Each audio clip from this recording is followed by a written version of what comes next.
कैसे भारत ने नापाक की उधेड़ी बखिया। संयुक्त राष्ट्र सुरक्षा परिषद की खुली बहस शुरू हुई।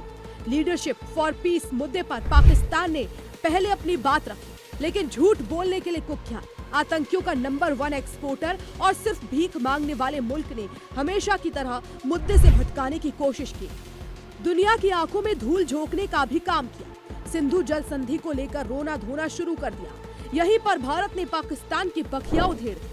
भारत के स्थायी प्रतिनिधि पी हरीश ने कड़े शब्दों में आतंकिस्तान और उसके नए तानाशाह मुल्ला मुनीर को चेतावनी जारी कर दी है। इससे मुल्ला मुनीर की नींद ही उड़ गई। भारत की ओर से दिया गया यह सिर्फ बयान नहीं है, बल्कि पाकिस्तान के लिए यह एक खुली चेतावनी है।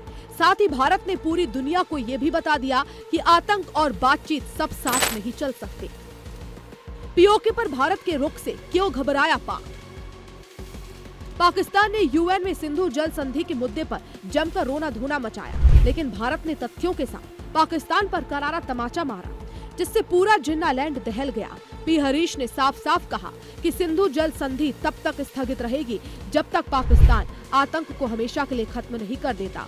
पी हरीश ने भी याद दिलाया कि पहलगाम में कैसे पाकिस्तान के पाले आतंकियों ने धर्म पूछकर गोलियां चलाई और 26 गैर मुस्लिमों को मार दिया। संयुक्त राष्ट्र सुरक्षा परिषद में हुई खुली बहस के दौरान भारत ने एक बार फिर पाकिस्तान को उसके दोगले रवैये पर करारा जवाब दिया। संयुक्त राष्ट्र में आयोजित लीडर फॉर पीस डिबेट में भारत के स्थायी प्रतिनिधि राजदूत हरीश पर्वतनेनी ने पाकिस्तान की तरफ से जम्मू कश्मीर का मुद्दा उठाए जाने पर तीखी प्रतिक्रिया दी। उन्होंने साफ कहा कि जम्मू कश्मीर और लद्दाख भारत का अभिन्न और अविभाज्य हिस्सा है। वे पहले भी भारत का हिस्सा थे, आज भी हैं और भविष्य में भी रहेंगे। राजदूत हरीश पी ने कहा कि आज की बहस में पाकिस्तान की ओर से जम्मू कश्मीर का जिक्र किया जाना इस बात का प्रमाण है कि वह हर अंतर्राष्ट्रीय मंच का इस्तेमाल भारत और उसके नागरिकों को नुकसान पहुंचाने के अपने जुनूनी एजेंडे के लिए करता है। उन्होंने कहा कि जो देश संयुक्त राष्ट्र के हर मंच पर विभाजनकारी राजनीति करता है, उससे सुरक्षा परिषद के एक जिम्मेदार गैर स्थायी सदस्य की भूमिका निभाने की उम्मीद नहीं की जा सकती। भारत ने सिंधु जल संधि का भी जिक्र करते हुए पाकिस्तान की पोल खोली। भारतीय राजदूत ने कहा कि भारत ने 65 साल पहले इस संधि पर अच्छे विश्वास और दोस्ती की भावना से हस्ताक्षर किए थे, लेकिन पाकिस्तान ने इस दौरान भारत पर 3 युद्ध थोपे और हजारों आतंकी हमले कराए। उन्होंने बताया कि पिछले 4 दशकों में पाकिस्तान प्रायोजित आतंकवाद के कारण हजारों भारतीयों की जान गई।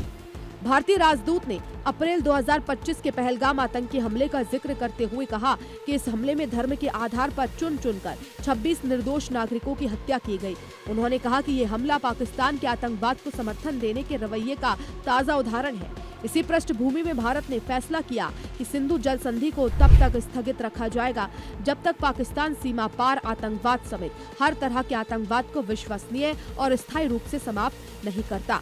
राजदूत हरीश पी ने पाकिस्तान की आंतरिक राजनीति पर भी तीखा तंज कसा। उन्होंने कहा कि पाकिस्तान में जनता की इच्छा का सम्मान करने का तरीका ये है कि एक प्रधानमंत्री को जेल में डाला जाता है, सत्तारूढ़ पार्टी पर प्रतिबंध लगाया जाता है और सेना 27वें संशोधन के जरिए संवैधानिक तख्ता पलटकर अपने प्रमुख को आजीवन प्रतिरक्षा दे देती है। अपने संबोधन के अंत में भारत ने 2 टूक शब्दों में चेतावनी दी कि भारत पाकिस्तान प्रायोजित आतंकवाद का हर रूप और हर स्तर पर पूरी ताकत से मुकाबला करेगा।